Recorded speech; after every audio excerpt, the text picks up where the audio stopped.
আজ ছিল আমার ভাইয়ের ভাত কাপড়ের অনুষ্ঠান। দেখো, ভাই আর ভাই বউকে সুন্দর করে আমি রেডি করে দিয়েছি। জানো তো কি সুন্দর লাগছিল দেখতে, একদম লক্ষ্মী প্রতিমার মতো।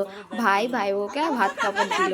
আর এই দেখো, সবাই মিলে বলে দিচ্ছিল যে কি কি বলতে হবে। তো তোমাদের ভিডিওটা কেমন লাগলো জানিয়ে লাইক কমেন্ট শেয়ার করো। আর আগের দিন তো শেয়ার করেছি ভাত কাপড়ে কি কি স্পেশাল মেনু রান্না করলাম।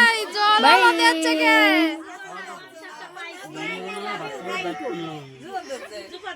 তোমার কিন্তু আলাদা কিছু নাই।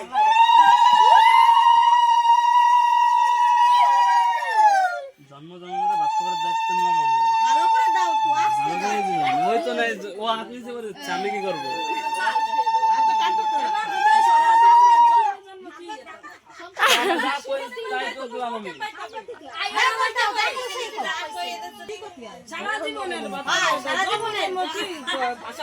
সারা জীবনের ভাত করে তাই কবি।